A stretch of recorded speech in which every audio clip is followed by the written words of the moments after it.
Hey, thanks for tuning into the show. If you want to support us, go to patreon.com/lastpodcastonneleft. There's no place to escape to. This is the last podcast On the left. That's when the cannibalism started. What was that? Legally, I'm not obliged. As are many things that I do. I've been told again and again that I'm legally not obliged to do that. All right. Well, welcome to the last podcast on the left, everyone. I am Ben Kissel. I'm looking at the beautiful Marcus Parks, but to my left, it's an empty space. Where did he go? He's in Atlanta.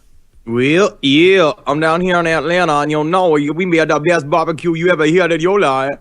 What accent is that? I was from Atlanta. This is the best you know, Atlanta here again. That's brilliant. How's Atlanta going, Henry? It is seasonable. I'm really enjoying the people. I had, oh my God. So the other day, one of my favorite restaurants in Atlanta is this place called Holman and Finch. And it's my favorite place because they do that snout to tail kind of cooking, where it's like the chef will come to your table and he's like, "We happen to have 4 suckling pigs here today. And we have 2 of their kidneys left, and we like to split them and devil them." And then you just sit at the table going like, "Bring me the kidneys, bring me the kidneys." God, you eat like Ray Liotta from Hannibal. I'm looking to die at the table. They had this thing called, it's a pate melt. And it was a burger made out of just nothing but solidified pate and meat mixed in with it, like a little like burger. And oh God, I bit into it and it was just like my dick got hot. We've talked about torture chambers and 9/11, and that's definitely the most horrifying imagery I've experienced yet on this show. But I'm so sad about David Bowie passing. That's right. That's what we're... Good God. All right. So that's what we're going to talk about today. David Bowie. Marcus is taking his unbelievable knowledge of music and the macabre and magic, and it's all combined into a great David Bowie episode. Exactly. This is our David Bowie tribute. Of course, it should come as no surprise to any of you that I'm a gigantic David Bowie fan. Henry's also a big David Bowie fan. Ben, your opinion? I like him. See, I think that's the tell of a true David Bowie fan. Is that if you say, be like, "What do you think of David Bowie?" and he goes, "I like him." I like him.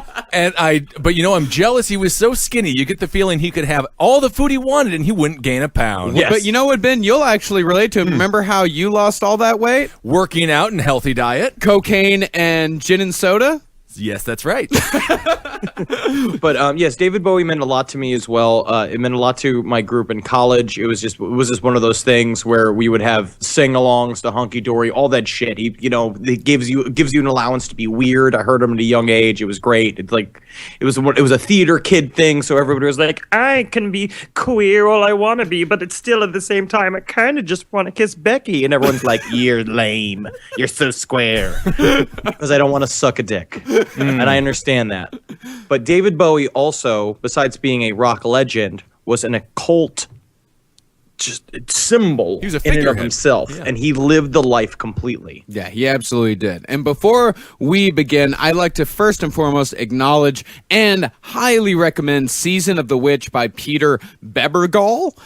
It's one of the most well-written, accessible, and entertaining books on the occult that I have ever read, and I'd recommend it to both magic and music fans. It's all about how the occult saved rock and roll. That without the occult, rock and roll would have been nothing but a flaccid flash in the pan. So without the occult, we wouldn't have such great bands as Wasp? We wouldn't have Wasp. We wouldn't have Poison. Not a single bit of Rat. Other sources for this episode are the article The Fall to Earth by Peter Doggett and a ridiculously comprehensive piece written back in 1996 by an OTO member named Peter R. Koenig.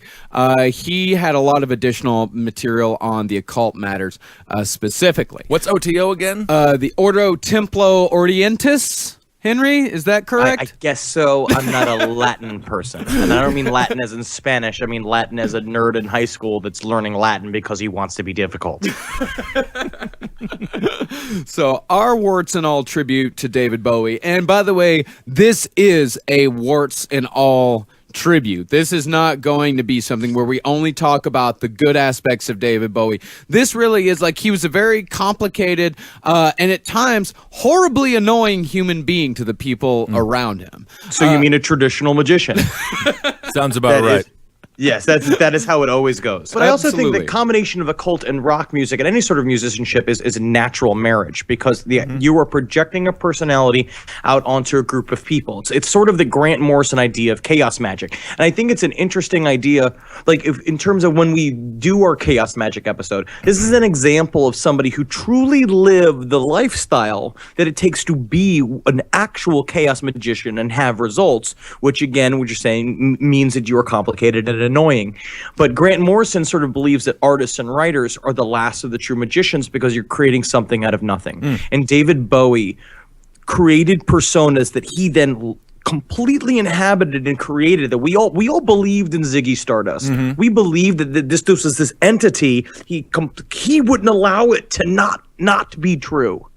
So that is the literally the nut of magical belief. Well, that's why I like Lemmy. He was just dumb enough to always be himself. He wasn't trying to fool me all the time. Has anybody tried to order a Lemmy at a bar? No, I have not. It doesn't work yet. No. Jack Daniels is really trying to get the Jack and Coke to be renamed the Lemmy. Oh. They're trying to do it, and I asked for one, and I was looked at like I was an asshole because I was in that moment. Yeah, I agree with whoever called you that. Yeah, but David Bowie, I can say that he was among, if not the most successful magician of the 20th century, if not our entire lifetime. This is what Peter Bebergal said in an interview about him. He said Bowie's music and performance were a magical practice, maybe even more potent than if he sat by himself in his room and tried to conjure a demon. And this is the point that he's making here. Compare Bowie to, say, like Crowley. Like Crowley, arguably his only point in everything in all of his magical practices was sex and power, and of course power was tied completely into sex. But Bowie used magic as a force of creation, not just in music, but also, as Henry said, in the magical avatars that he created specifically from 1972 to 1976. But Aleister Crowley also believed that... Oh, are you going to do that now? Are you going to do the Crowley thing? Crowley is how you pronounce it. Aleister Crowley. Yeah, who yelled at you? What asshole yelled at you that you listened to? I've been listening to too many podcasts about it. And they always say Crowley. It's like when I was listening to Hardcore History and he kept saying Genghis Khan. And I'm just like, I know. Yeah. I know what's proper. Yeah, I'm going with the Aussie pronunciation. Crowley right? or Crowley? Ooh, that's tough to say. It's actually it is pronounced Crowley. You're supposed to say Crowley, but come on, Mr. Crowley. Doesn't that just feel right? Yeah, Crowley sounds like a short, stout man who opens the door. He is. Thank you, He Mr. was Crowley. And by open the door, he meant it in magical terms. He meant force his cock inside of a young boy who thought he was just there for an internship. I see. But the power aspect of it was kind of like mana and magic cards, if we want to get totally virginal about it. That you build up the power using sex, and then you're supposed to do something with it. But Crowley never actually used the power for anything. He just liked the sex and eating cum and eating menstrual blood all the time. Right. Hungry guy.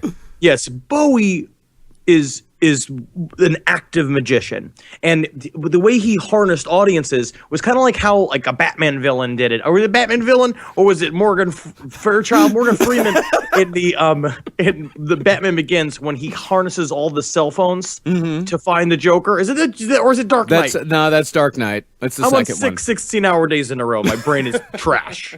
For Batman lore. I'm sorry, everyone who's yelling at the fucking radio right now. He used people in the audience because they then believed in him and Ziggy Stardust and stuff like that. Is just an example. It made it even more true. It's again the idea of perception meets reality. The perception meets ritual equals reality. Yeah, David Right. Bowie is possibly the best example of perception meets ritual equals reality. But I mean, so if the crowd would have rejected the idea, he would have just gone backstage and it would have never he would have never done it again, right? Oh no, because you would just be some asshole in a costume shouting Right. about like spiders and moths. You know what I mean? Like if he sucked. Right. That's the problem. He still had to be a very good musician. Yeah, Right. that's what we must stress again and again is that he's also one of the best musicians of the 20th century. Right, and one of the more talented dancers. Apparently, I read one story where all the sound went out in a concert, and he just did mime for 90 minutes, and the crowd went crazy because So apparently he much was the cocaine. greatest mime.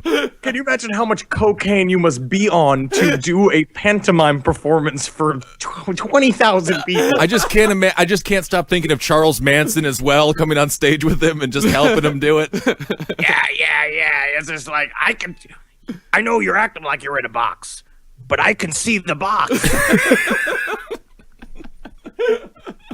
So David Bowie rising from his mirror. I'll just mime my way out of this. It really is. It's almost it's a superpower in a way.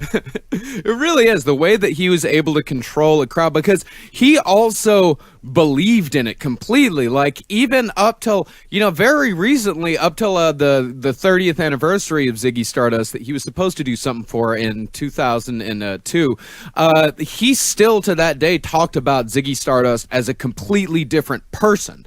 Like, it wasn't just like, oh, when I was doing that Ziggy Stardust character, he was like, no, Ziggy Stardust would be very surprised to find out that I turned out to be a rational human being that actually survived this long. Cocaine. Again, it's just amazing what it does. Well, But yeah, again, this is the warning. You can't just put silver nail polish on and have like a pants with like a tail built into it and run around and think you're going to change the universe. You have to also learn to play guitar. Right. And mime. yeah. And Bowie, what you also have to do is you also have to be a nerd, because Bowie was also a huge nerd. He was an interpreter of sorts. See, he was a voracious consumer of books, art, theater, and movies, and he was able to use all of these things that he consumed to create both the music that we know and love and the various characters that he inhabited throughout the 70s. And really, with Bowie, it just so happened that in the early to mid 70s, a lot of what he consumed was the occult. And now it is widely accepted by most people that Bowie's first album is not very good. And of course, had this been his only album, almost none of us would know his name. And even Space Oddity, which is still pretty good, if that would have been all he released, he would pretty much be known as a one-hit wonder. This is the most record store Marcus you're going to get. If Marcus worked at a record store. I did work. In fact, I am right now wearing my Ralph's Records t-shirt, which is the record store that I worked at in college. That's right. Space Oddity. It's pretty good. Have you checked out Space Flatterty? Yeah, it's named by this guy named Glavid Rowie. It's pretty good. That's pretty good. That guy's gonna get it. It's pretty good. Yeah, this is total record store me. But after Space Odyssey, it's on his third album, 1970's The Man Who Sold the World, that Bowie truly starts to become one of the greatest artists to ever live. And it's also, maybe not so coincidentally, where the occult references start to show up. Now, his first interest in the occult starts off pretty soft. It's pretty much just on the very last track of the album. Some people argue that the first track of the album has some occult references, but it's a bit of a stretch. But the Superman, he sings When All the World Was Very Young, and Mountain Magic Heavy Hung, the Supermen would walk and file, guardians of a loveless isle. And again, I'm just here to buy the new Adele album. There's a great song called Hello. Yeah, I know Hello's great, but if you listen... It's a pretty good breakup album, but I don't know if you've checked out this album. It's by Robert Palmer. It says, hey girl, don't you leave. Oh, why are you leaving? Hey, leave. Hey, when you come back, please bring me some eggs. That's the kind of breakup album I think you should be listening to. Adele's just like everybody's into, so why should you also be into it? I mean, they're just buying into the corporate fucking masters, bro. When I worked at a record store, I took everybody to exactly what they asked for without trying to steer them from somewhere else, because I cared that Ralph's Records was a thriving local business. That's very nice of you. So those lyrics that I just read, they hint that it's around 1970 that Bowie probably read a book called The Morning of the Magicians. Now, The Morning of the Magicians is a must-read book for anybody who wants to be a student of magic. It is outdated. It is very silly. but the core ideas of it are very interesting, and it's more about seeing the train of thought. And Morning of the Magicians is a really good like seed of like the beginnings of modern chaos magic and how you can create your own reality by changing your perception. Is it outdated in the sense that it uses a lot of racial slurs, or is it outdated in the sense that it talks about Nixon?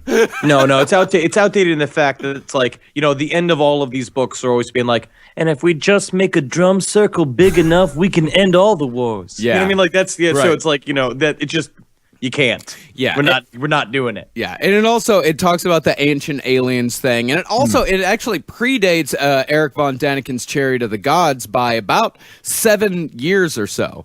Ancient aliens still has yet to be disproved, until I still believe the burden of proof is on the scientists. On the aliens.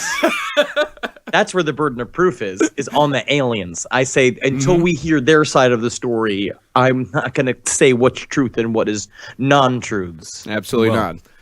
So, Morning of the Magicians, the actual book, also contained quite a bit of information about, of course, Nazis and the occult, the Vril Society, and the Thule Society. And this would be a point in time that Bowie's fascination with Nazis could be called almost innocent. It's like Nazi occult life. It would definitely become much more pronounced and much darker later on, just a few years later. But at any rate, Bowie would double down on his newfound interest in the occult with 1971's universally loved Hunky Dory. Like, Hunky Dory it's the college album. Like, that's the Bowie album that you listen to in, like when you're about 19 or 20, blows your mind, but it's also one of those albums that stays with you through the rest of your life. Like, sounds like the album you listen to when you go to a Sadie Hawkins dance. It's a very Western, Midwestern kind of country name, isn't it? Hunky You've Dory? never been around a group of people. No, I have not. I'm not allowed around them. I pummeled a child when I was 7, and they haven't let me be around groups of larger than 2. So the occult references, and by the way, Hunky Dory starts off with the song Changes. So it could I don't necessarily think that he was talking. Changes in the face, great changes. I fucking love this album. Yeah. And I feel like when we mention these things, you should stop the podcast and listen to one of these songs so you could get back into the fucking mindset. Actually, if you want, I made a playlist on Spotify that's called Bowie's Occult Songs. Yeah, Marcus, hell yeah, ancillary fucking content, bro. But I made that for my own purposes at first because, I had to listen to these songs over and over and over again. I spent about 12 hours listening to nothing but Bowie albums yesterday. While you and your girlfriend were making death masks of each other? No, well, we did listen to Low while I had my death mask made until we got to side B when it really starts to get ethereal and weird and death-like. And that's when I freaked out and had to get her to put on a Talking Heads record. What's the death mask? A death... It's a whole long story. We'll get to it. Okay, we'll do a whole episode on it. It's a whole thing. A lot of couples go strawberry picking, and then you made a death mask with your girlfriend. Yes, absolutely. Different. Yeah, it was her Christmas gift to me. Oh, isn't that nice? Yeah. No, she really It's wants like you she's around. planning your death. Yeah, exactly. Nothing nefarious there. So the occult references in Hunky Dory start with the second song, Oh You Pretty Things, but they're still pretty goofy and innocent. If you'll remember from our Hollow Earth episode, we talked about a quote-unquote novel called The Coming Race. Now, in case you don't remember, The Coming Race follows a narrator who encounters the Vril Ya, a race of humans who fled the Great Flood of Noah, lost their way, ended up taking refuge in caverns, and decided to set up shop in the Hollow Earth. The Vril Ya were masters of the Vril, which was said to be the source of power that pervaded the entire universe and enabled them to influence the minds and bodies of others, gave them the ability to manipulate weather, and also fly. A lot of people say that George Lucas ripped off the concept of the Force from The Coming Race. Right. Absolutely. A lot of people ripped off a lot of things from the Vril. Also, the Coming Race. Also, remember to everybody that the Coming Race was essentially like the Silmarillion of the Nazi Party, where it was the organic quote unquote lore, magical lore of the Nazi Party. So just also remember that. Yeah. I can't stop In thinking this. of a group of people that just are constantly ejaculating. When you say the coming race, just people walking down the street be like, oh, nah, he's one of the coming race. I'm sorry, we're not hiring coming race people right now. Turns out not good for the coffee shop. General Zandor, I've been trying to fight in the war, but I just can't. I want to get in the tank and I want to roll over that village, but every single time I get We want to give you your rights. We want to have you on the front line, but you just can't stop coming. So, about the Vril, this coming race, this is what the narrator had to say about them. I pray that ages may yet elapse before they emerge into sunlight, our inevitable destroyers. I have thought it my duty to my fellow men to place on record these forewarnings of the coming race. And translated to Bowie lyrics, that would be, from Oh You Pretty Things, they're the start of a coming race. The earth is a bitch, we finished our news. Homo sapiens have outgrown their use. All the strangers came today, and it looks as though they're here to stay. And of course, don't forget about make way for the Homo superior. So in other words, Bowie was a hollow earth nerd. I'm here for the miming. Would you stop with the magic? Can you imagine if somebody watched the mime show and didn't realize that was, not supposed to happen and went to see him live? He's like, this is totally different. Hey, this rock music is very loud. I prefer the silence of mime. Please, sir, think of the mimes. Think of the mimes. So I don't know if to you guys if that makes the song better or worse in your eyes, but that's a song that I've been listening to for 15 years of my life, and I just found out about the Hollow Earth thing maybe a year ago, and to me that made the song so much better, and it really opened up David Bowie. It made me see David Bowie in a completely different light. I had known him as before, because before David Bowie was Ziggy Stardust David Bowie, he was a music theater guy. His first album sort of a soundtrack to a theater show, a live show that he did. And so I always knew he was a nerd. And I also believe that, yes, he has his interpretation. His content came from like the Hollow Earth, from the Coming Race book. But at the same time, like, what's the best part about art is you're supposed to take it and you're supposed to put your meaning on it. It's supposed to be about your experience to it. It's like, Oh You Pretty Things was like a song that my group of friends would sing in unison on mushrooms. Like, this song to me was always about like how the world would be a lot better if everybody took mushrooms, man. But also because I was fucking 19. Right. I still believe that. I agree with you. I always think of that song. I say, all these pretty things. Beautiful voice I have. And I always have that going through my head when I look at puppies in the store. And I love it, and I want to hold them.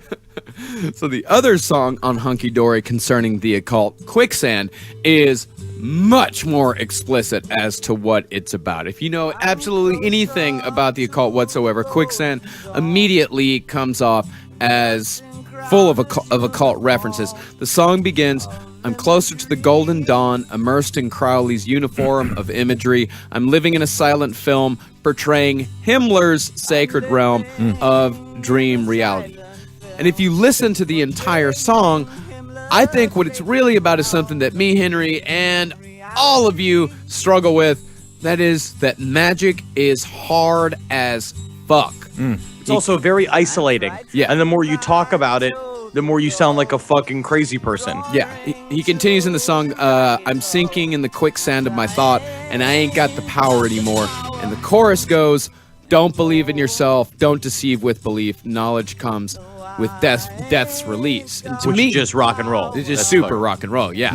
And to me, it sounds like that he's given up. He's just resigning himself to the thought that the answers he's looking for won't ever come until he's dead. Again, magic is very, very hard. And Can you also imagine being his producer and at one point just being like, hey, David, love this song.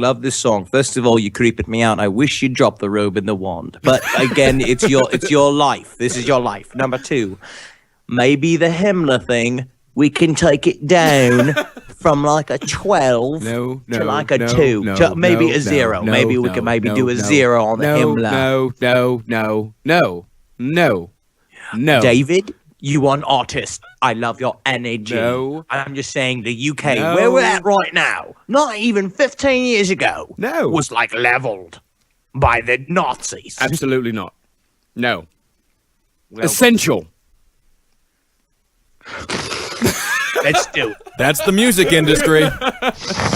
There it is. Just spiking a rail. It was great. That's every single time you hit that wall with an artist, you just go like, everybody shakes their head and just like they all just snort. Yep. And then, not coincidentally, this is about the time that the cocaine comes in full effect with David Bowie. Not that it ever not was there.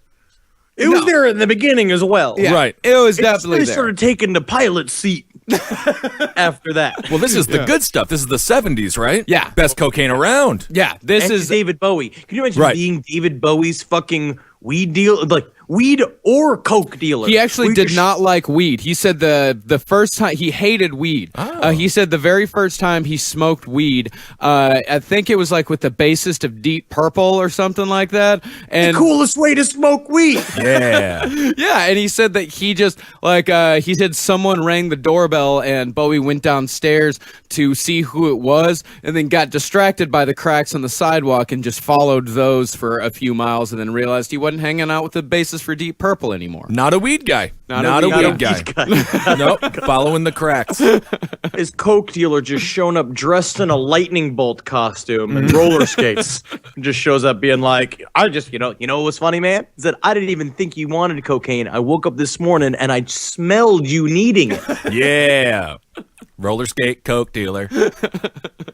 Well, what Bowie's talking about in Quicksand is that, of course, like magic is very difficult, and he's having a very, very hard time grasping it. And so he kind of starts taking shortcuts. And as we're going to see, shortcuts in magic are a very bad idea. So after Hunky Dory came what many people, including myself, consider to be one of the best rock and roll albums ever recorded, The Rise and Fall of Ziggy Stardust and the Spiders from Mars. And this album came with Bowie's first character creation, the titular Ziggy Stardust. Ziggy was a bit of a departure from the occult into the space alien sci-fi realm. And during a meeting between Bowie and William S. Burroughs in 1973, Bowie, who completely inhabited the Ziggy Stardust character, said that Ziggy came from a race of alien super beings called the Infinites, who lived in black holes that used Ziggy as a vessel to give themselves a form that people could comprehend. David, I just can't. I know you're talking about Ziggy like he's a real guy, but I just can't help but think it's a thing you're making up. I don't think I don't mean to cast doubt, but I think maybe you're making them up. Actually, William Burroughs came right back at him. He countered with like, you know what? Actually, I want to open up an institute that will prepare people for the coming race of alien super beings because we're not ready to interact with them yet, but I am totally on board. You know how that conversation started? How? Wait a second. Oh, yeah. You know what? You're right. And at the same time, I think we need to make a cooking class for these aliens so they can learn how to make human food. Oh So they can get jobs as short order cooks. Anytime they like. So, maybe not so coincidentally, Ziggy Stardust also loved cocaine. What a coincidence. That is one of those. That's a coinkadink. It's just one of those things that it's just like, is it a happy coincidence or is it like a meant to be type thing? Is it fate? Yeah, basketball players like jumping. And Ziggy likes cocaine. It's around this time that Bowie's legendary cocaine intake really started to ramp up, and with the cocaine came the paranoia. Here's what fellow magic user Aleister Crowley had to say about cocaine. Give cocaine to a man already wise, and if he be really master of himself, it will do him no harm. Alas, the power of the drug diminishes with fearful pace. The doses wax, the pleasures wane. Side issues, invisible at first, arise. They are like devils with flaming pitchforks in their hands. Which means eating nothing but peppers and milk for a year. Absolutely. God, he definitely sold it. That sounds great. Now, it's my opinion that Bowie was attempting to use the cocaine to shortcut his way into transcendence, or at least to try to gain the knowledge that he had been trying to reach for the few years previous. And we'll get into later exactly where he got that idea. I think that it's like he is sort of looking for a shortcut. I also think it's about the confidence that cocaine gives you. Right. Where it's like, it's not even just looking for a shortcut, it's that the cocaine makes you believe you have found the shortcut. Yeah. It's like, I don't have holes in my jeans. My skin is just fighting through. Absolutely. Yeah. And then it's also like he already had millions of dollars at this point. There were Right. many people that were just kind of doing shit for him. So it's almost like magic was working. But he really just had a team of assistants arriving with the plates of peppers and the pitchers of milk that he was eating. Yeah. And at some point he's just like, I just think it and it comes around. Because he doesn't realize that after breakfast every morning, after he's had his fucking cup of fucking Colombian coffee, he's like, he just thinks about peppers and milk and he thinks it shows up, but really he's been yelling about it for 45 minutes. Right, that's very true. So he took a shortcut with cocaine. It's similar to an athlete using the juice, using steroids, something like that. Yeah, I think it's somewhat like that. Yeah, I mean, he took a different path because most people, especially in the 70s, their shortcut was LSD or mushrooms or weed or anything like that. And Bowie went on record. He's like, he said he never liked hallucinogens. He didn't like LSD. He didn't like weed. His thing was uppers because Bowie was also a workaholic. He was also very hyperactive. He had to constantly be doing something. He released an album every single year, and some years released 2 albums from 1969 until 1980. Like, that is, and they are almost all fantastic. There are a couple of exceptions and a couple of albums that I don't necessarily like all that much. But for the most part, it's a body of work that is unparalleled by any other artist. I mean, how did he even have time to go to the bathroom? Was he just recording that too? The You don't bathroom really- album? You don't really go much to the bathroom when it's just nothing but cocaine and milk in your system. I feel like that is the recipe. 7 pounds. Yeah, but I'm going to have to say I usually agree 100% with Mr. Henry Zabrowski, but cocaine and milk, that is a recipe for a problem. No. You get the peppers to even it out. Oh, God, that is so painful. And you guys might be thinking we're joking. No, David Bowie survived on cigarettes, cocaine, peppers, and milk for like 2 years. And Can you nobody, imagine? not even Bowie knows why he did it. He just fell into it. It's like, well, this is me now. I Can just you feel. imagine what his breath smelled like? Yeah, I was going to go. Be close to him. Yeah, I'm thinking, he had a lot of women at this time, I would assume as well. What does that taste like? His magical sauce. He was married to a woman named Angela from 1970 to 1980, who, and by the way, they did also have a pretty open relationship. Bowie was super fond of the blowjob. Poor person, though. I mean, that's milk, peppers, cigarettes, and Coke. Can you imagine what that cum tasted like? Oh, that's Yeah, what I'm probably asking. burnt a hole through the tile. Like the alien's blood. So, no matter what we say, what was going through Bowie's head at the Ziggy Stardust time, he was in way over his head. So 1974 saw the release of Diamond Dogs, which Diamond Dogs does not get enough credit for its completely horrifying post-apocalyptic imagery. The opening track, Future Legend, is an extremely unsettling spoken word piece wherein Bowie talks about how, quote, fleas the size of rats sucked on rats the size of cats. But he was trying to build up to a rhyme for that. He got it. He got there. He got there. And the gatefold cover of the album is an absolute beautiful horror. It shows Bowie as a naked half dog man, top half Bowie, bottom half dog, flanked by 2 overweight blue dog women in green bikinis. All 3 have this weird, bizarre kind of troll hair, red, and all 3 look like they're ready to kill. No cocaine involved anywhere in that cover design. I just want to be the employee at Sears when they show up for the photo shoot. I'm like, what kind of backdrop do you want? We got the tree, we got woods. I want something that shows the power of stasis and how I am between God and man on a spaceship to Mars. We got a blue one. I like the blue. Oh. Diamond Dogs marks the point in Bowie's career when the simple and somewhat innocent fascination with the occult that he had used for inspiration on Hunky Dory and The Man Who Sold the World turns into a full-blown, extremely harmful obsession. And with Bowie's status as a world-famous rock star increasing steadily along with the paranoia, it was almost certain that conflict with other world-famous rock stars would occur. David Bowie found his antagonist in the form of Led Zeppelin guitarist Jimmy Page. And if you don't know, and I found out recently that some of you out there don't, Led Zeppelin was one of the heaviest bands of the 70s, particularly the early to mid-70s. And their stock and trade were songs about either fucking or magic, specifically Lord of the Rings type magic. Right. Jimmy Page, in particular, the guitarist, was heavy into the occult, and he even went as far as to buy Aleister Crowley's old house, which, coincidentally, burned down just a few months ago. And I'd like to think that Bowie, in one of his last wishes, burned it down himself. Burn it down. Burn it down. Burn the wizard's house down. Right. He will not conquer me in death. I don't thought know. you meant at the time, because I just can't imagine that Bowie in the 70s while on all that coke is just like, he's just so flimsy that he can't even like strike a match. Yeah, the match wins somehow. He lights himself on fire. Now, it was said that Bowie was deathly terrified of Jimmy Page because he believed that Jimmy Page was a powerful warlock hell-bent on casting harmful spells against him. We've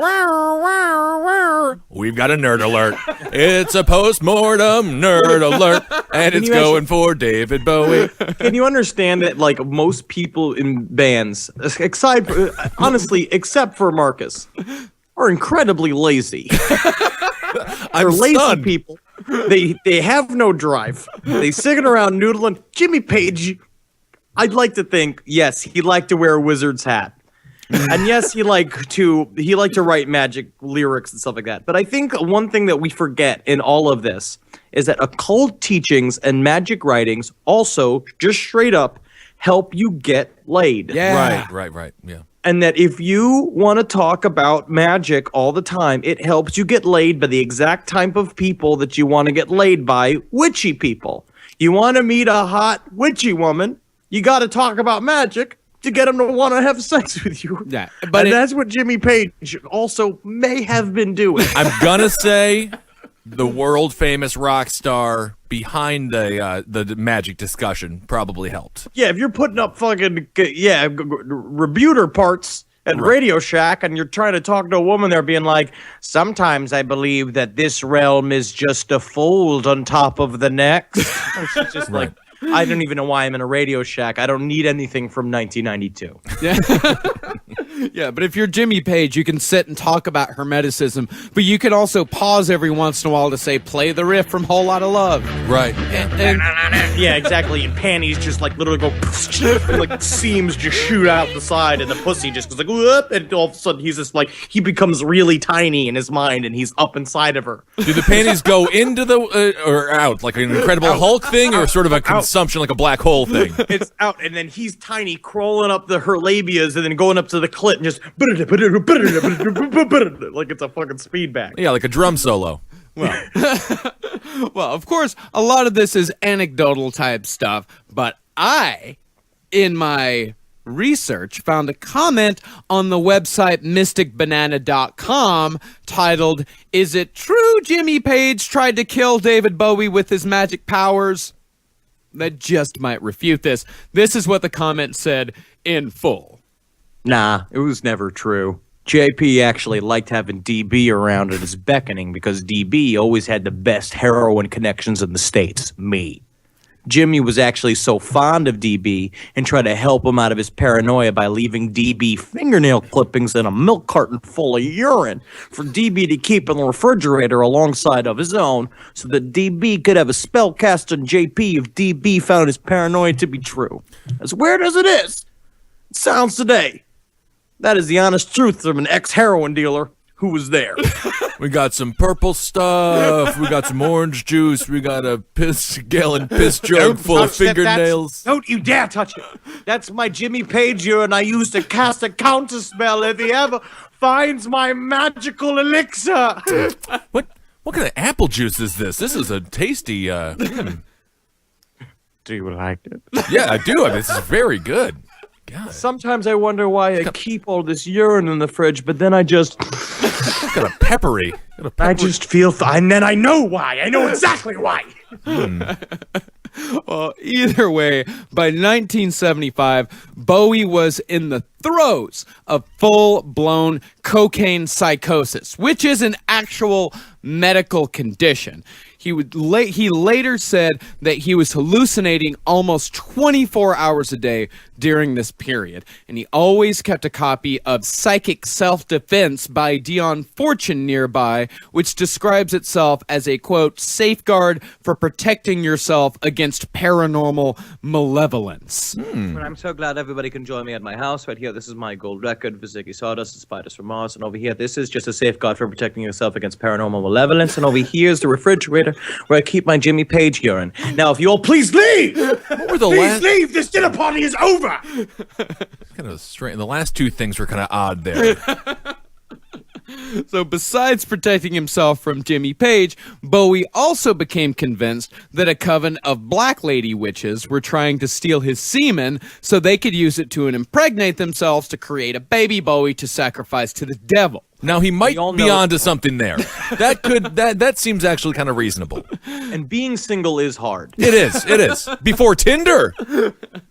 He also sometimes switched to believing that the Black Lady Witches wanted his semen for the purpose of building a David Bowie homunculus. What's a homunculus? A homunculus is a totem-type creation, normally in the shape of a body, that is said to, a lot of time in ancient Jewish lore, that you can use it to create, also called a golem, that you can use this thing to serve, like, it's kind of like a Frankenstein monster, and you can use it either for a magic ritual, to stand in place of a person that you're trying to do something for or against in a ritual, or for it to come to life on its own. And I guess... do copycat albums? Is that what they want to do? They think it's going to roll around and steal David Bowie's cocaine? I just feel like it's a really mean thing to call a tall person in high school. Homunculus. You're actually pretty lucky that no one's ever called you that. I know, I don't have any magic friends growing up. They did a lot of coke, though. So David Bowie in 1975 arrived at what could be called the cocaine capital of the world in the mid-70s. San Antonio, Texas. Is that right? Am I right? No. Oh. Los Angeles, California. And I actually have to take it back. This is where he hung out with the bassist for Deep Purple. That would be Glenn Hughes when he first got to Los Angeles. But he would soon move out of Glenn's house after finding out that he was living just a few doors down from the site of the La Bianca murders perpetrated by the Manson family, which it must be remembered in 1975, that had only happened 6 years before.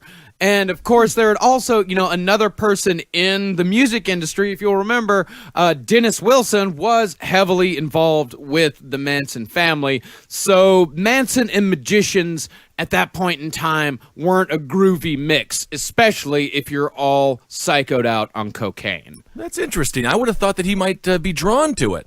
It's kind of cool, no? I mean, it's kind of cool. Maybe at a different point in his life, you would have been drawn to it. But if you're all gacked out, the thought that an entire family of hippies might come and murder you tends to freak you out a little bit. Yeah, his paranoia was already at its height. Yeah. And all of that just seemed like some pretty heavy, dark vibes, I imagine. And Helter Skelter was already well known. The entire story of the Manson family at this point was well known. At least Vincent Bugliosi's version of the Manson family was well known at this time. And Bowie was very, very aware of the devil at this point in his life, as we'll see with what happened when he moved into his next house. So him and his wife Angela ended up buying a house that was formerly owned by the dancer Gypsy Rose Lee, who Bowie discovered soon after moving in had painted a hexagram on the floor of one of the rooms. And after Angela, David Bowie's wife from 1970 to 1980, as she told it, she spent days calming down Bowie after that little incident. Yeah, I feel like she's really the unsung hero here. She must have been aging like the president. I mean, how difficult is it to be Angela, the wife of coked out, gacked out David Bowie? But she definitely did not age well. I'm sure And this she time didn't. period, I think, fucked with her pretty hard care to think make her so. who she is now. She's Yeah. a fucking mess now. Yeah, but if you read, like, say, if you read "Please Kill Me," which is That's her autobiography? no, it's an oral history of punk. It's one of the best rock and roll books ever written. But if you read that book and you listen to some of the people that were sort of behind the scenes, a lot of them say that Bowie wouldn't have made it without Angela. That she sort of steered him in the right direction musically. So after the whole hexagram fiasco, David claimed that he witnessed with his own eyes the devil rising out of their indoor pool one night. So I'm going to say rich people's problems. Can I just kind of not have sympathy for the guy who imagines Satan coming from his indoor pool? That's awesome. Yeah, that's all. Yeah, I mean, yeah, because the whole time I've just been like, oh yeah, finally made it. That's all I've been thinking, like, hell yeah, Satan. I don't know what I just noodled on my fucking guitar, like watching him fucking dance on top of my hot tub. I think I have a dark brain, though, because I watched that documentary, The Nightmare, everyone with sleep paralysis. They looked like great dreams to me. This sounds like an awesome fantasy. So David, after he saw the devil, decided it was time for an exorcism. He reached out to a woman named Cherry Vanilla, who, it must be noted, was a proprietor of one of America's very first phone sex services, and also one of the central figures of Bowie's main man management company in the mid-'70s. Cherry put David in contact with a woman named Wally Elmlark. And nothing is more reliable than a woman named Wally. Elmlark. Armlark? Elmlark. Elmlark? Elmlark, like the tree bird. Because She was a white witch. Yeah, she was a white witch from the Like Bette Midler. yes. Oh, that's a white bitch. White bitch. She was a white witch from the New York School of Occult Arts and Sciences that was located over on 14th and 7th, right over there in She's Manhattan. probably in a goddamn porter potty Yeah. next to the fucking telephone booth. At the time. And Wally, she was, by all accounts, super groovy 70s gal. She recorded, for example, a spoken word album with Robert Fripp of King Crimson, in which she talked about how spirits from other places took the form of musicians such as Jimi Hendrix, Mark Bolan, lead singer of T-Rex, of course, David Bowie, and Mike Gibbons, the drummer from Badfinger. Not David Crosby, huh? No Crosby involved. At the same time, you're not saying this correctly, Marcus. In order to correctly say the sentence, it must sound like this. See, they recorded a spoken word album with Robert Fripp from King Crimson, man, and it was the fucking dopest shit I've ever heard, man. You talk about how spirits from other places, they take the forms of musicians, such as Jimi Hendrix was one. T-Rex dude was one. He was a spirit. Mark Bolan, right? David Bowie, of course, he'd suck dick. And Mike Gibbons, the drummer from Badfinger, which at the same time is just like, why him? Yeah. I couldn't find out why she thought particularly just the drummer from Badfinger. Who Badfingers? They're good. I'm Like going to say maybe it's one of the worst names in rock and roll history. Mike Gibbons. Badfinger. Oh, Badfinger's fine. That's something. Baby Blues, a fantastic song. I'm saying the name itself. It sounds like a Down syndrome Bond villain. I am Badfinger. And it's just I am Badfinger. okay. I want you to give me a cake, James Bond. I want you to give me a cake so that we can pretend it's my birthday. Bond, James Bond. Can you find me a better villain? This is embarrassing for my brand.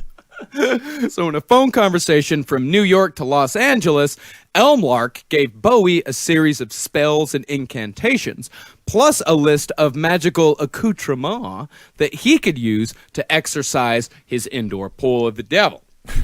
So Bowie and Angela, whom this account comes from, by the way, set up an old-timey lectern and began the exorcism. Now, Angie, who it must be said was more than a little skeptical about Bowie's occult dabblings, still had to admit that something strange did happen that night. She said she was totally sober, and she always thought that anything occult was total bullshit and that he was just sort of putting on airs and was, as she said, trying to scare Jimmy Page. Hey, it turns out, guys, you got a whirlpool.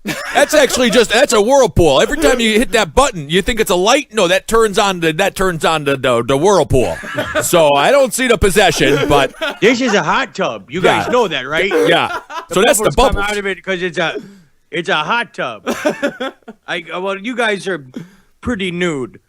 So once you get clothed, then we can kind of talk about my fee for just coming over here and just confirming that this is a hot tub. Okay.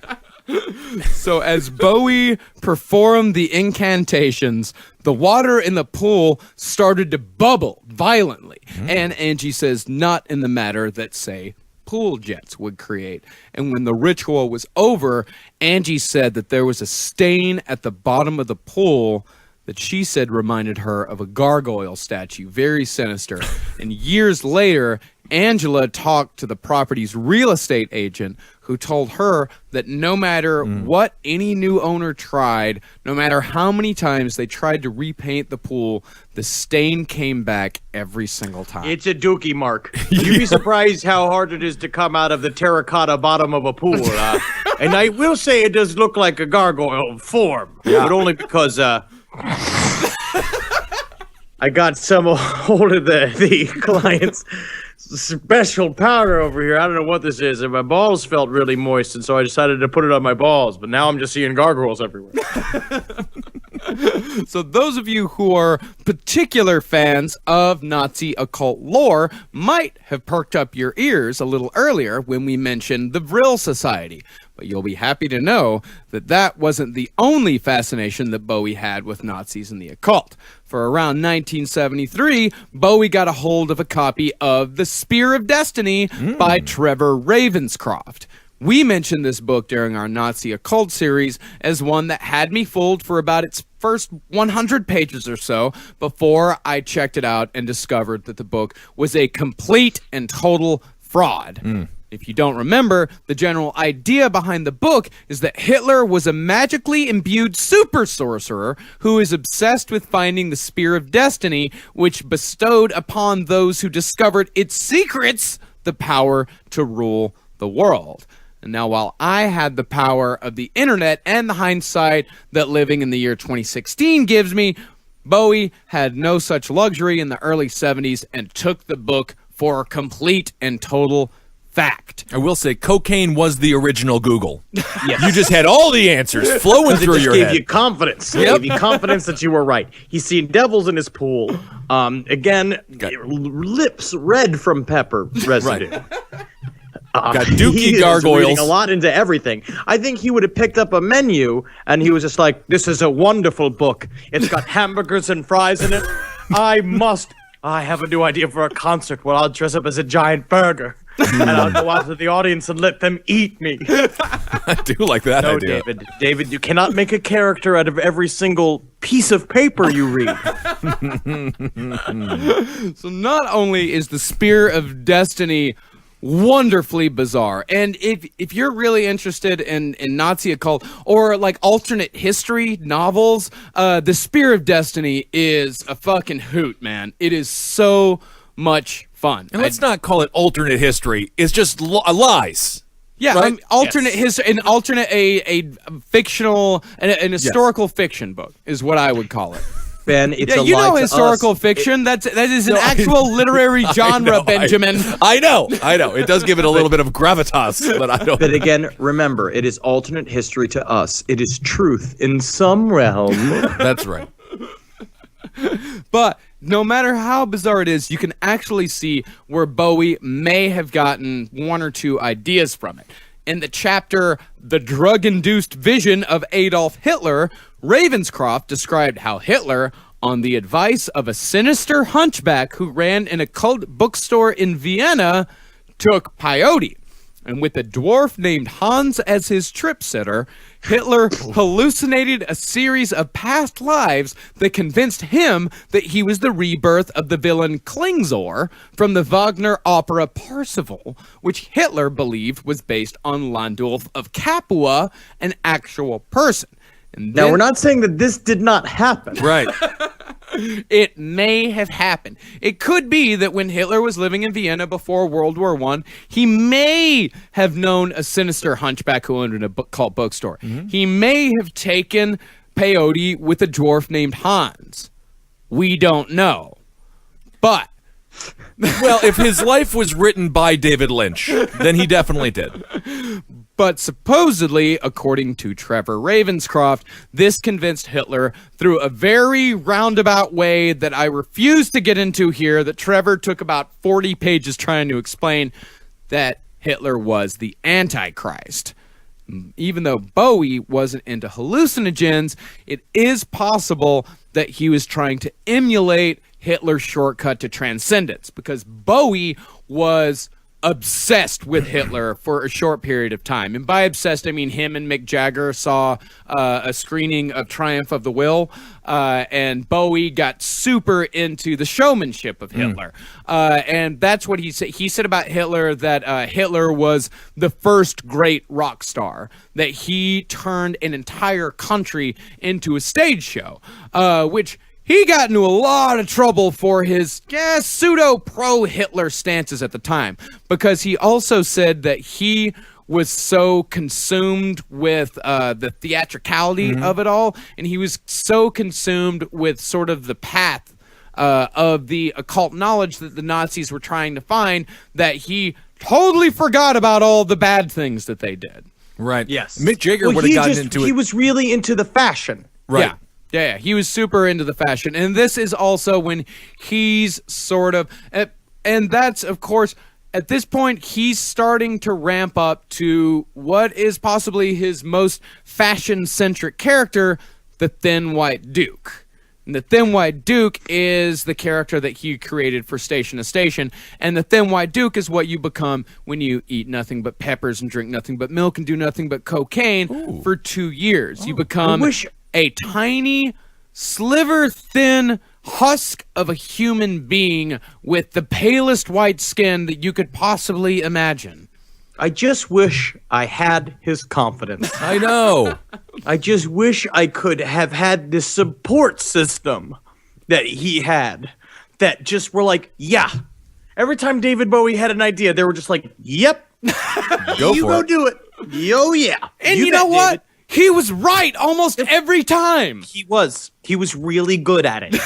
He was really good. Again, this is the dangerous thing. Remember, this is in the hands of a artistic genius. He is a genius at doing this. You can't just do it. Yeah. No, don't just You do can't it. just walk around and being like, I'm the fat, wide prince. You know what I mean? Like, you can't just walk around and be like, hey, everybody, hey. I sing old polkas, they're dirty polkas about how fat my wife is. Like, it's not gonna, Good work. you're not gonna get superstardom. A good dirty polka might get you some fame. The big for the I fat don't white want her. You prince. can have her. She's too fat for me. She's too fat for me. Hey, she's too fat for me. Hey, I don't want her. You can have her. She's too fat for me. Hey. She's too fat. She's too fat. She's too fat for me. Hey, I love it. I Genius. can't wait to have a wedding. So as far as Station to Station goes, it is amazing that Bowie survived the recording of this album. In fact, he doesn't even remember recording it. He was quoted as saying, I know it was recorded in LA because I read that it was. Right. And if you listen when you listen to Station, which I really hope you do after we finish this episode, know that Station to Station, one of the most brilliant albums of the 70s, was recorded in 10 days. It wasn't like, say, like Television's Marquee Moon, where they rehearsed 10 hours a day for 6 months before going in and recording it over a 2-day period. He just walked into the studio, recorded this fantastic album in 10 days, doesn't even remember doing it, and then just left. And 3 of those days were spent on his mime tracks, which didn't translate. Just didn't translate to the album.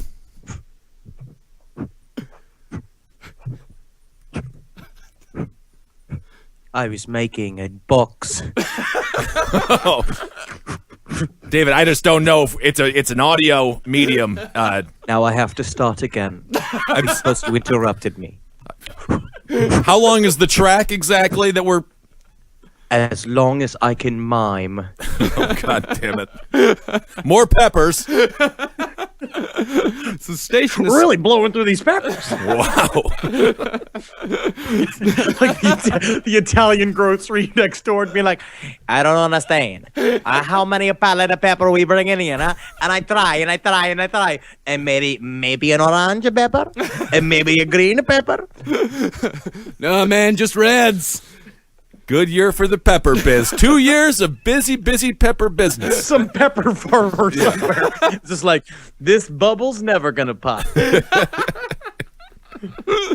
So Station to Station has some of the most overt references to the occult since Hunky Dory. The Kabbalistic Tree of Life is explicitly referenced in the title track, as well as Crowley's pornographic book of poems, White Stains. Now, I think... It's been a long time since we've read anything from White Stains, not since our Great Beast 666 episode a few years ago. Let's have Henry read a poem from White Stains. This one is called Go into the Highways and Hedges and Compel Them to Come In. Let my fond lips but drink thy golden wine, my bright-eyed Arab. Only let me eat the rich brown globes of sacramental meat, steaming and firm, hot from their home divine. And let me linger with thy hands in mine, and lick the sweat from dainty, dirty feet, fresh with the lost aroma of the street. And then anon, I'll glue my mouth to thine. That's kind of a nice poem. You got the vomit noises in the poem, huh? Sorry. Tell me, young Arab, what rhymes with... Maybe like a something like that. I will say I think my favorite two lines of any poem are the rich brown globes of sacramental meat, steaming and firm, hot from their home divine. He's eating shit in that, right? Yeah, or a roast beef. That's exactly what it is. Rich brown globes. He's eating little dookie balls, steaming and firm, which that means they are fresh, and the man has eaten his fiber. Hot from their home divine, meaning the asshole is what Aleister Crowley sees to be a holy place. David Bowie ate Dookie? No, Aleister Crowley did. Oh, we know that's a fact. But we also don't know that David Bowie ate Dookie. He did hang out with Lou Reed a lot. And Lou Reed ate Dookie? Well, Lou Reed liked to have the plate glass done. Ah, the De Niro. Yeah.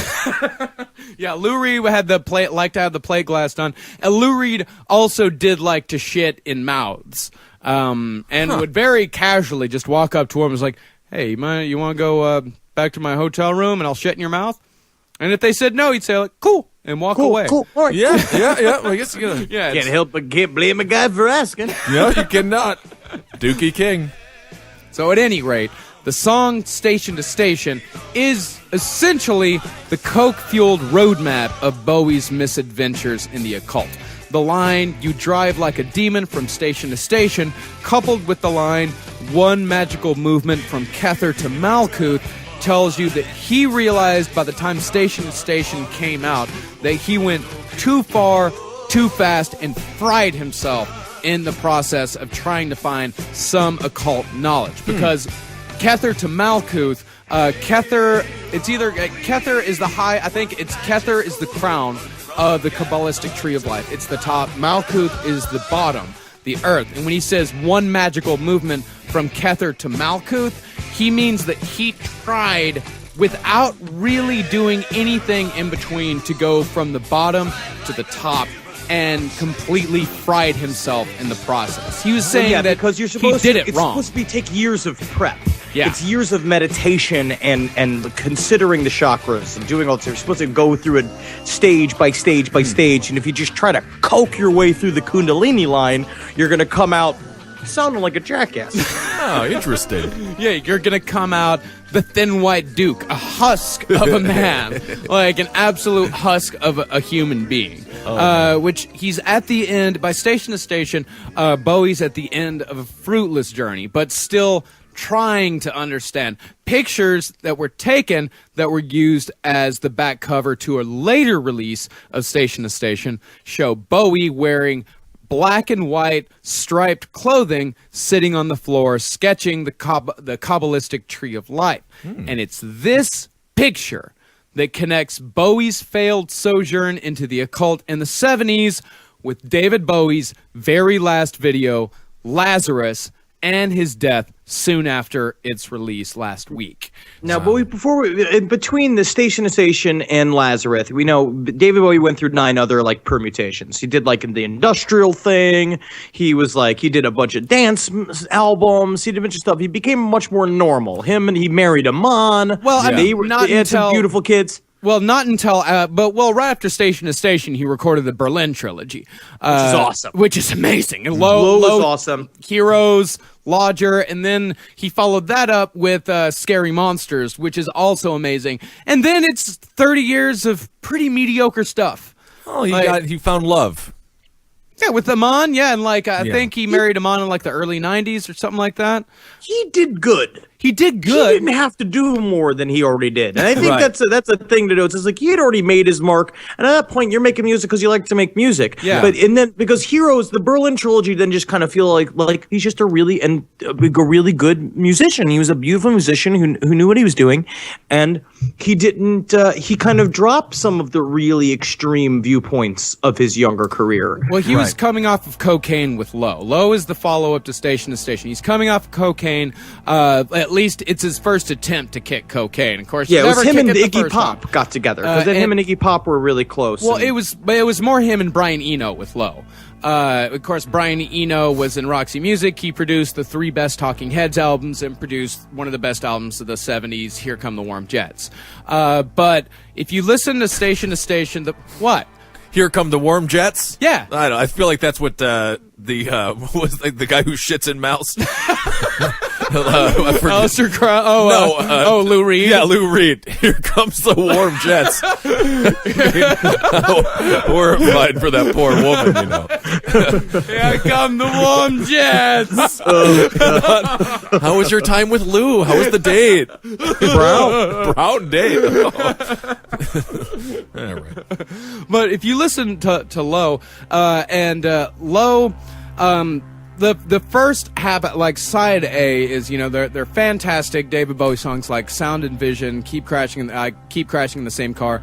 But side B is mostly instrumental, and to me it sounds like a transition between one part of his life and the next. Is the first part, that what he had been doing the last 4 or 5 years, that he had kind of been working towards this knowledge, trying to find some sort of hidden secret knowledge. And then with Station to Station, he admitted that he failed, that he hit a brick wall, he almost died, and he had to start over. And side B of Low, to me, really sounds like he's moving forward, but having no idea where he's going next. He has absolutely no idea what's in front of him, but he's still walking forward, which I think is something that Bowie took to the very end of his life, which brings us to Black Star. So for the last year or so, those of us who follow stuff like this have heard the cancer rumors about David Bowie. When he died of cancer, it was definitely, it affected me, but it wasn't a shock, because... But did I tell you that Kristen Milioti on A to Z is in Lazarus, his new musical, and she's been working with him for the past 3 months, and she was saying how I asked her, I was like, is he sick? Because I heard that he was sick, and she was like, well, he's here every day, and he's been working like crazy. He had limited hours, and he sometimes came in looking like he had just come from treatment, but mostly it was like what you're going to find is that he had had a full revamp creatively. He had come back over the last year, and out of nowhere, when he got the terminal diagnosis of his cancer, and he said this, is that it's like he had that purpose kind of click back in, Yeah. where he was like, I know what to do now. It's a full sweep back to my occult leanings, and Lazarus was a big step in that. And she also said he had crazy sneakers and smelled really good. Hey, all right. Good to hear. Yeah. On November 19th of last year, Bowie released the video for Black Star. And anybody who had heard the rumors, and also anybody who was kind of interested in Bowie's occult leanings, as soon as you watch Black Star, it's pretty much he's gonna die in 2016. Because if you haven't watched the video, it's absolutely beautiful, goofy at times, like the seizure seizure shaking. dancing. The seizure dancing seizure is like, dancing give is me pretty a fun, black but man, it's- white man, little girl shake. It's it's really weird, but the overall concept of the video is absolutely beautiful. So the first thing that you see in the video is a skeleton in a spacesuit, which harkens back to his first hit, Space Oddity. You know, Major Tom, all of that. And then when the Which little is very interesting, because then it's him going back to his own, that what Grant Morrison we talk about is just creatively creating these avatars for yourself. A Major Tom was probably his first real like symbol of himself as this sort of man lost in space. And then Black Star is where Major Tom goes. yeah. He ends up on Black Star, and then we see when you cut the astronaut's body with this head. It's the skull headed. That's bejeweled, covered in jewels, much like the dead Catholic saints in display in churches across Eastern Europe. And he's putting himself as like Saint Bowie. Yeah, and that's not a far stretch. He absolutely he is self-aware. He knows that after he dies, he's are going to gonna be freak out. Yeah, people are going to freak Oh, out. yeah. He's going to be sanctified. He's going to be beatified. Like David Bowie, as long as people are talking about music, David Bowie will come up. And then after you get the spacesuit, the skeleton in the spacesuit, you see the bandages covering his face, which really is, in both Black Star and Lazarus, is, I think, the creepiest image of them all, because he's got these bandages over his eyes, and he's got these tiny black buttons where the eyes should be. And I think Because also it's also I think it's an ironic self-expression of the idea of like blind prophet who paints eyes. It's like this whole time you've looked at me as if a person who knows what's coming in the future, but I don't, and you view me as and so in order to portray that, it's like I am blind, but I draw this symbol of eyes on me that you've done. Yeah. You've made me do, because now you look at me and you believe that I have the fucking secret, but I don't have the secret because I don't fucking know, man. I don't know what's gonna happen, man. yeah, Nobody knows. I mean, Black Star is. I mean, he is terrified. If you watch these videos, he is not going gently into death. He's going into death not knowing what is coming next. And Right. he is admitting to everyone that he has no idea what's coming next. And Well, his producer said the same thing. When he came in, he only had several images in mind, and one was the crystal. It was Major Tom. He name checked Major Tom, and the other one is he wanted a lot of scarecrows. yeah. And I don't know if that's just because he thinks scarecrows are cool. Because when I first watched Black Star, I didn't know he was just about to die. I watched it and I was just like, David Bowie's doing something. And I was just like, well, it's got to be cool. It's got to be right because it's David Bowie, and this is what he obviously, whatever he wanted this to be, is exactly what he wanted it to be. You can never go wrong with a scarecrow. Out of ideas, use a scarecrow. Well, it's also at the scarecrow. There's also 3 scarecrows. It's a reference to the crucifixion, to Golgotha. Another occult reference. So those same bandages with black buttons link Black Star to his final video that came out just 3 days before he died, Lazarus. One thing you might have noticed in that video were the strange black and white clothes that Bowie was wearing. And if you look back to the pictures of Bowie during the recording of Station to Station, where he's sketching the Kabbalistic tree of life, he's wearing the exact same clothes. And I think that Bowie, late in life, when he was facing death, returned to the occult studies that he had failed at so badly in his youth, and it could be that it was only at the end of his life that he could truly understand that, like he said in Quicksand in 1971, knowledge comes with death's release. Oh my god. Fuck yeah, rock and roll never dies. Powerful. And it really does. It really doesn't. And he will live on always because of what he meant to so many people. And the occult thing aside, like just this, besides the symbolism, is that the reason why he is the most successful magician of all time is because his creations will live forever. And it's showing that it's that thing about art, is that's all you need. That's where the magic is. The magic is in creating something that wasn't there before and living it and never looking back. And I don't know, it's kind of beautiful. It's incredible. He's in history now forever. Yeah, it is a beautiful life. It is almost a perfect artistic life. It's insane that this man was able to, at the end of his life, he didn't die in a dumb heroin overdose. He didn't die in a car crash. It wasn't sudden. It was almost like he was ordained to do this. Like he was allowed to do this. Wow. But yeah, rest in peace, David Bowie. It's I don't know. All right.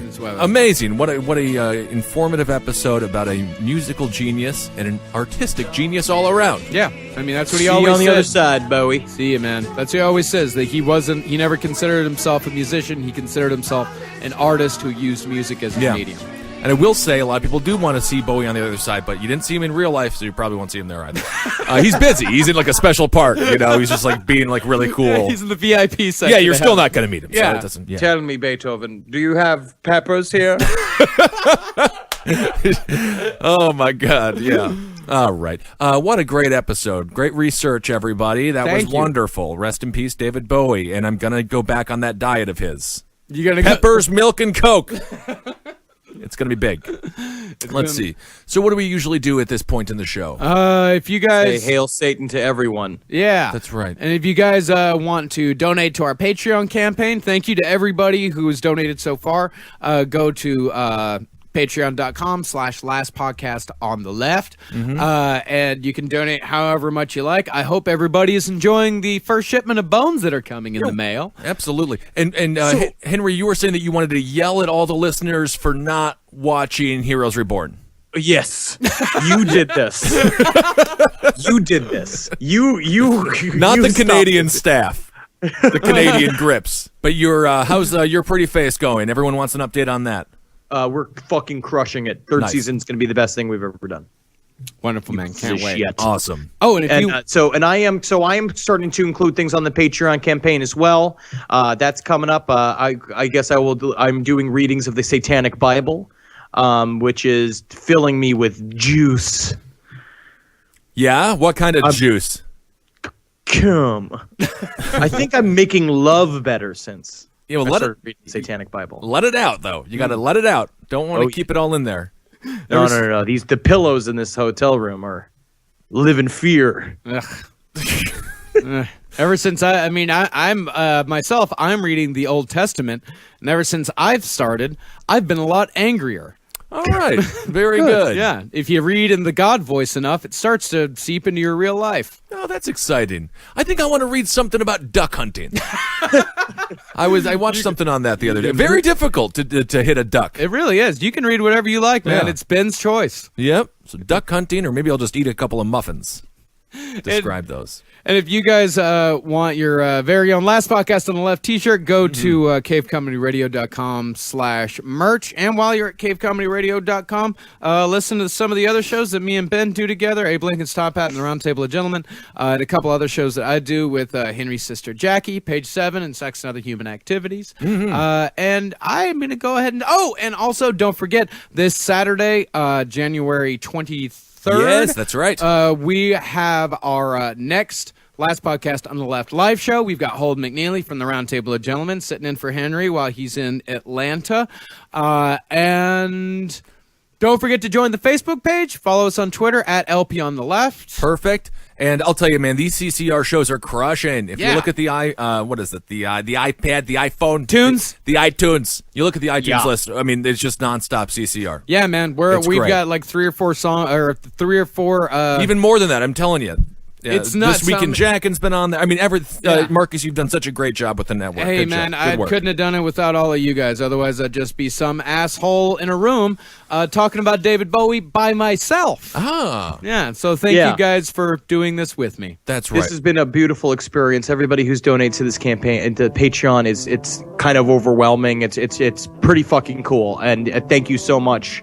2016 is gonna be a fucking year filled with satanic, beautiful devilry. It's going to be a great year. Yes, thank you guys so much, and hail yourselves. And oh my God, I just checked the Patreon campaign. We're at $5,900. If we get just $100 more, the three of us are going to do a Google Hangout, a live Google Hangout with every single Patreon supporter, in which we'll answer all of your questions live.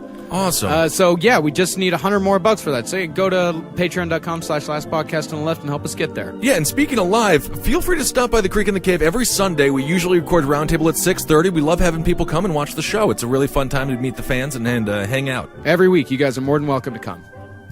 All right, hail me as well. Yeah, and Heil G. Hail Bowie. Oh yeah, hail Bowie.